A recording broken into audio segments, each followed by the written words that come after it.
Bem-vindo a mais uma transmissão do programa Encontro com a Palavra. Que alegria poder estar mais uma vez junto com você. Em nosso estudo já chegamos ao livro de Números, onde descobrimos uma verdade alegórica, fascinante e também impressionante. Continuando o estudo dessa impressionante verdade e às vezes espantosa, gostaria que nos concentrássemos em mais algumas páginas do livro de Números. Por exemplo, no capítulo 12, há uma passagem de Moisés que é muito interessante. Sabe, eu fico impressionado com o que o livro fala sobre a grandeza de Moisés. O último capítulo de Deuteronômio afirma que ele era um homem inigualável, um dos mais importantes homens de Deus que já existiu. Em vários trechos do livro de Números lemos como ele era especial e importante. No capítulo 12, versículos 3 e de 5 a 8, lemos as seguintes palavras. Moisés era um homem muito manso, mais do que todos os homens que havia na terra. Uma das palavras mal interpretadas na Bíblia é a palavra manso. Jesus disse, bem-aventurados os mansos. Você lembra? Esta palavra não significa que pessoas fracas são abençoadas de maneira especial. Não é isso que a palavra manso quer dizer. Nas Escrituras, a palavra manso significa algo como dócil, submisso. Imagine um cavalo garanhão, um cavalo forte. Quando esse cavalo é domado, recebe freio na boca, cabresto na cabeça e sela nos lombos. Não quer dizer que tenha se tornado fraco. Ele está manso. É esse o significado de manso na Bíblia. Jesus disse, tomai sobre vós o meu jugo e aprendei de mim, porque eu sou manso. Em que sentido Jesus era manso? Ele era manso porque sempre fazia a vontade de seu Pai. Ele podia dizer, eu sempre faço aquilo que agrada ao Pai. Ele se tornou manso porque aceitou completamente o jugo da vontade do Pai.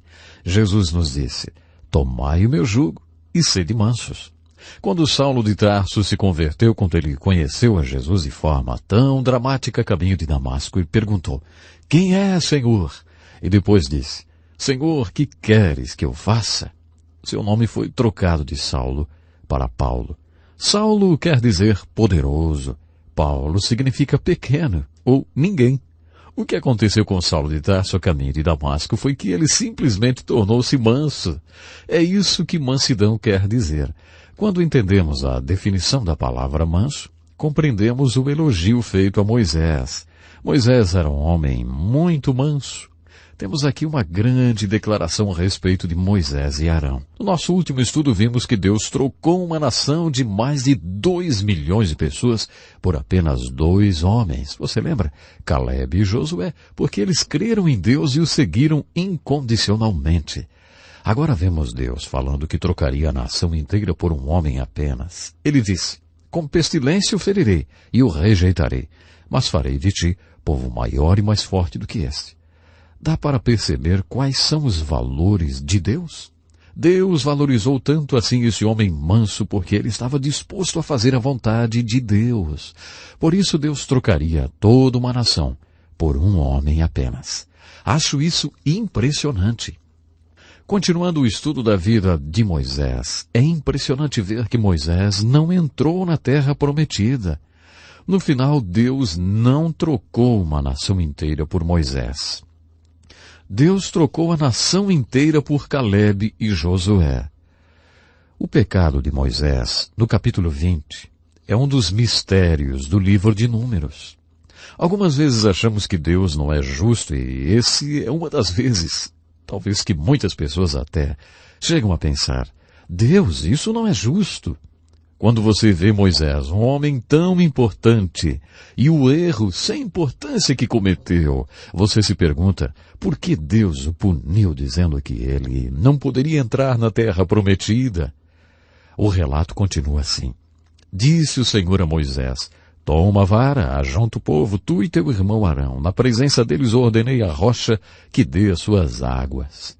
Assim lhes tirareis água da rocha, e dareis a beber ao povo e aos seus animais. Então Moisés tomou a vara de diante do Senhor, como lhe tinha ordenado. Moisés e Arão reuniram o povo diante da rocha. Eles disseram, Ouvi agora, rebeldes, porventura tiraremos água desta rocha para vós? Então Moisés levantou a mão e feriu a rocha 2 vezes com a sua vara. A água jorrou abundantemente, e a congregação e os seus animais beberam. Mas o Senhor disse a Moisés e a Arão, visto que não crestes em mim, para me santificardes diante dos filhos de Israel, não introduzireis este povo na terra que lhe dei. Nós nos referimos a esse incidente como o pecado de Moisés. Não parece um exagero? O pecado desse homem parecia muito pequeno, especialmente se comparado com os pecados do povo com o qual ele estava lidando.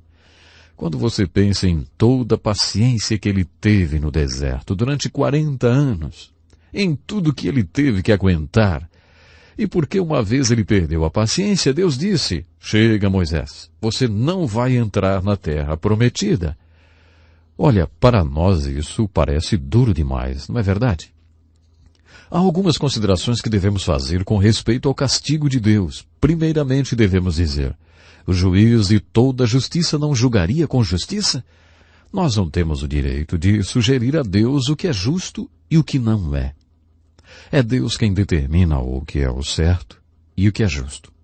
Acho interessante observar nessa narrativa que Moisés nunca reclamou de seu castigo. O livro de Deuteronômio diz somente que ele falou sobre isso com Deus um dia, e Moisés nunca mais tocou no assunto novamente.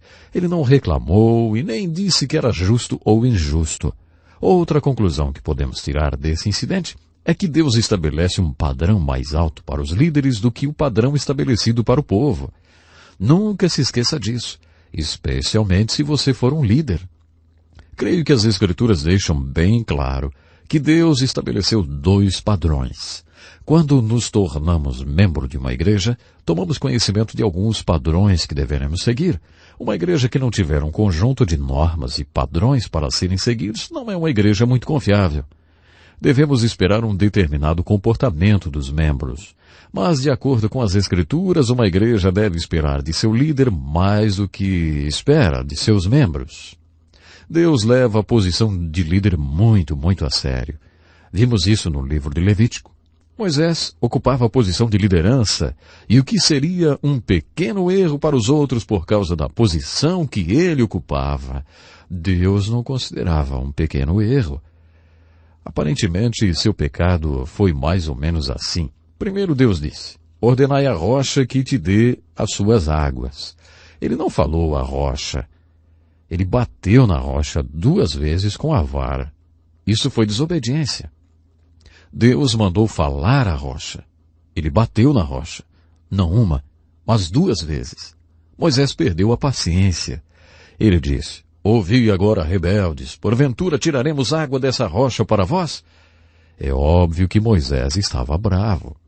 Deus acusou Moisés de outro pecado. Ele disse, não crestes em mim.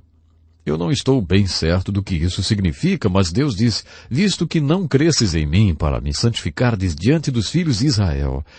Sabe, percebemos aqui a seriedade do pecado de Moisés. Você se lembra quando Deus ensinou a Moisés todos aqueles segredos espirituais? Moisés, você não é o libertador, eu sou, e eu estou com você. Você não pode libertar ninguém, mas eu posso, e estou com você. Moisés, não é o que você quer. É o que eu quero e eu estou com você. Então, quando aconteceu, Moisés, você não fez isso. Eu fiz porque estava com você. Deus havia ensinado essas lições a Moisés. O pior erro de Moisés foi ter dito, porventura tiraremos água dessa rocha para vós? Ele não estava santificando a Deus aos olhos do povo. Ele não deixou claro ao povo que era Deus que estava fazendo aquele milagre. Moisés estava levando a fama por aquele milagre. Essa foi a pior parte do pecado de Moisés. A única maneira de enxergarmos tudo isso sob a perspectiva de Deus é perceber que Ele tem um conjunto de padrões que são conhecidos apenas por Ele mesmo. Deus nos revela alguns desses padrões. Mas lembre-se de que é Deus que nos ensina a andar na retidão. Não somos nós que ensinamos a Deus. De acordo com o julgamento de Deus, o castigo de Moisés foi justo e correto. Parece que Moisés concordou com Deus. No capítulo 11 do livro de Números há outro incidente interessante envolvendo Moisés. Às vezes ouvimos expressões como: ele teve um esgotamento nervoso. As Escrituras dizem que Moisés era o homem mais manso da face da terra e que foi um dos maiores homens de Deus que já existiram. É interessante observar como até esses homens tiveram um esgotamento, vamos dizer assim. Eles chegaram ao limite. Eles são exemplos do que significa ter um esgotamento nervoso. Moisés, por exemplo, perguntou a Deus: por que pusesse sobre mim o encargo de todo esse povo? Concebi porventura todo esse povo? Gerei-o eu para que me dissesses: leva-o em teus braços à terra que juraste a seus pais? Você já se sentiu assim? Acho que todos esses grandes homens de Deus como Moisés, Elias, Jó, Davi, o apóstolo João, sentiram-se assim em algum momento e até oraram, né? Senhor, me mata, eu quero é morrer. Você já desejou isso? Creio que isso acontece com muita gente. E acho que também acontece com pessoas de Deus, porque as Escrituras contam o que aconteceu com grandes homens de Deus. O esgotamento foi tão intenso que eles desejaram que Deus tirasse-lhes a vida. Nós não conhecemos a vontade de Deus, por isso muitas vezes pedimos o que é errado. E porque Deus nos ama, Ele não responde aquelas orações que não estão de acordo com a sua vontade. Por essa razão, devemos orar dizendo: seja feita a tua vontade, Pai, assim na terra como no céu. No capítulo 8 do livro de Romanos, o apóstolo Paulo registrou um texto muito profundo. Ele disse que não oramos o suficiente porque não conhecemos a vontade de Deus.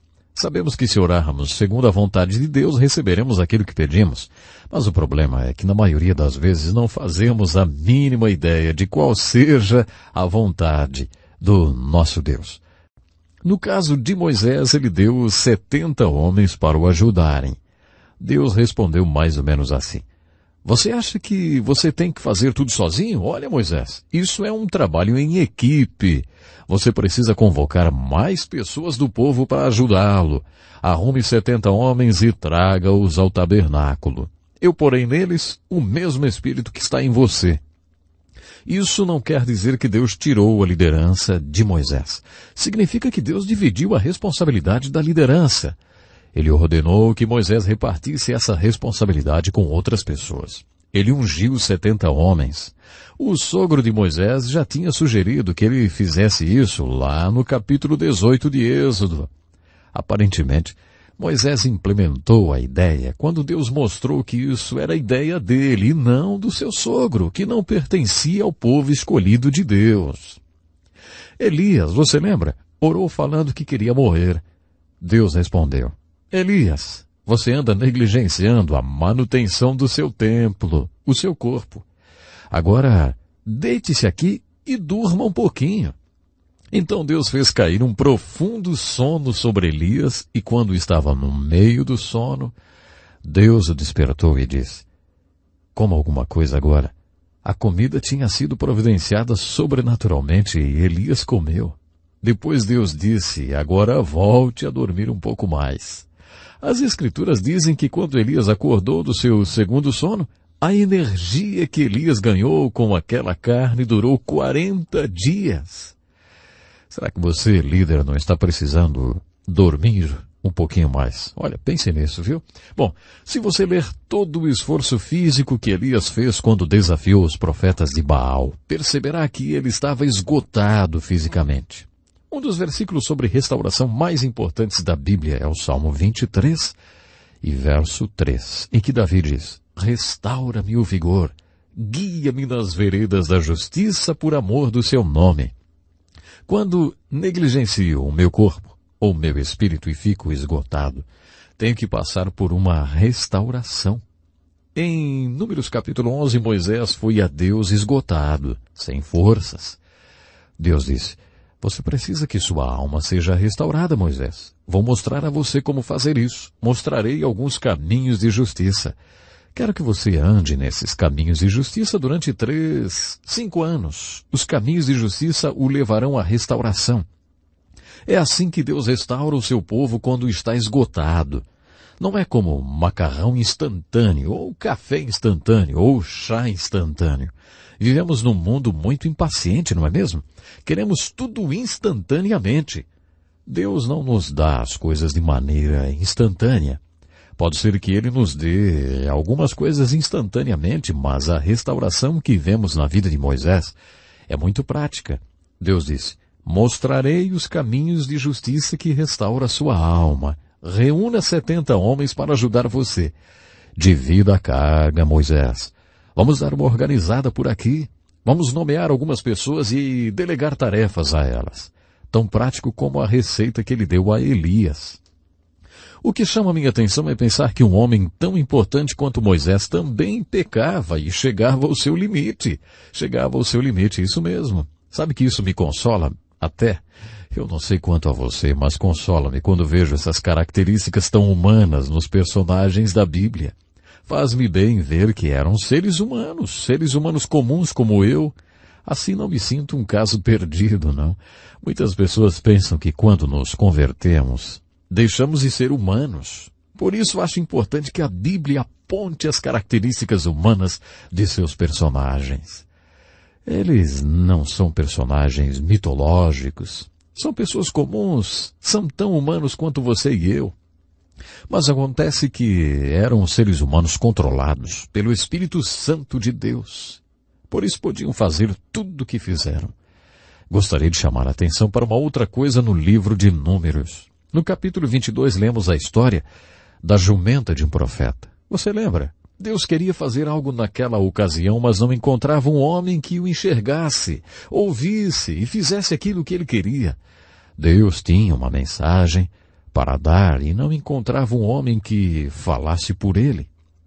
Sendo assim, Deus encontrou um burro que o enxergava e foi através dele que Deus falou. Lembram? Através da jumenta de Balaão. Quando eu estava fazendo o seminário, tive sérios problemas teológicos. Eu tinha uma questão martelando a minha cabeça e tinha dúvidas quanto à inspiração das Escrituras. Um dos meus maiores problemas era essa história de Números 22. Por alguma razão eu fiquei fixado nessa história.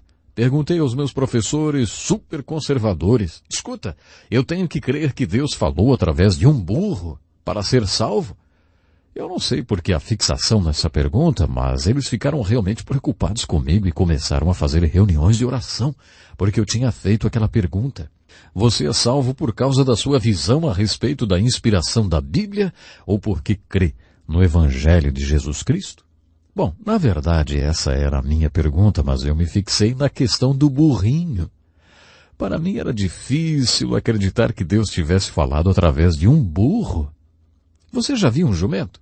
Já ouviu o barulho que ele faz? Se você observar um jumento, perceberá porque não é nenhum elogio chamar alguém de jumento. O fato de Deus ter falado através de um jumento desafiava muito a minha fé. Conheço um pastor que certa vez foi a um banquete para donos de hotéis. O evento aconteceu numa cidade turística e sua principal fonte de renda eram os hotéis. O pastor foi convidado a fazer a abertura do banquete. Muitas vezes, em ocasiões como essa, os pastores ficam em evidência. Ele fez a abertura do programa, em que viria a ter momentos de constrangimento. O mestre de cerimônias contou várias piadas. Toda vez que ele contava uma de suas piadas, as pessoas olhavam para o pastor se perguntando o que ele tinha achado. O pastor não sabia como reagir. Todos sabiam que ele era um pastor. Será que ele deveria rir das piadas? Ele não estava confortável com aquela situação. Será que ele deveria demonstrar que não estava gostando daquela história? Como é que ele deveria reagir, hein? Foi então que lhe veio esse pensamento. Como Jesus reagiria? Através das Escrituras ele sabia que Jesus gostava de reuniões como aquela. Jesus participou de banquetes com publicanos e pecadores. Ele não era contra festas, contra reuniões e festivais. Ele ia nesse tipo de evento. As pessoas gostavam da sua presença. O pastor ficou pensando em como Jesus reagiria.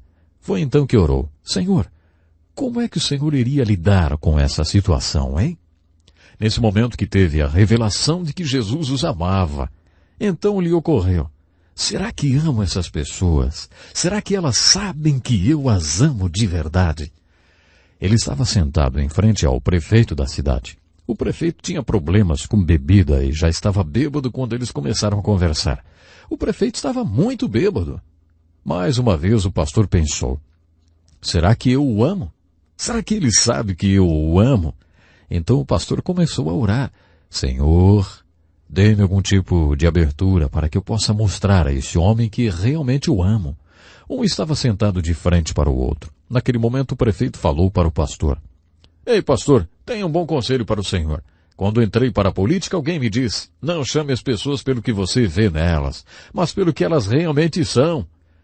O pastor respondeu: prefeito, muito obrigado pelo seu conselho. Na verdade, acho que ele é tão bom que farei um sermão sobre ele. Não chame as pessoas pelo que você vê nelas, mas pelo que elas realmente são. O prefeito respondeu: se você fizer um sermão baseado nesse conselho, eu vou à sua igreja para lhe ouvir. É só dizer para minha secretária quando será e eu estarei lá. O pastor ficou impressionado com o que tinha ouvido.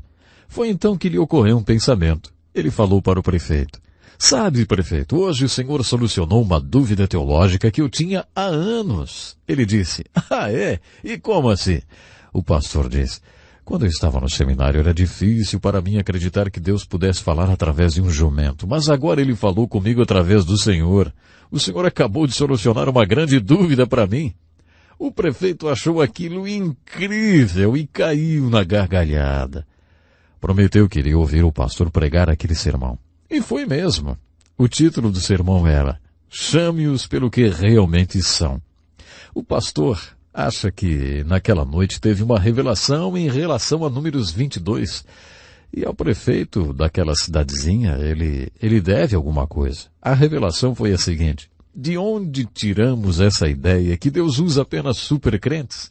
Que Deus só faz super coisas através de super santos? Como eu já havia dito quando estudamos o chamado de Moisés, isso é um mito, não é verdade. Deus quer fazer coisas extraordinárias através de pessoas comuns que estejam dispostas a ser usadas e trabalhar. Creio que precisamos disso, de pessoas com disposição para trabalhar para Deus. Sabe, no livro de Números vemos a grandeza de Moisés, seu esgotamento e o seu pecado. Percebi que, assim como Deus usou aquele jumentinho, também usou Moisés, porque ele estava à disposição de Deus. Deus quer usar a você e a mim se estivermos à disposição dele. E você já se colocou à disposição de Deus? Se ainda não, faça-o agora. Deus quer lhe usar para fazer coisas extraordinárias. Até o nosso próximo programa. Este é um estudo escrito pelo Dr. Dick Woodward, na voz do pastor Edson Bruno. Até o nosso próximo encontro com a palavra.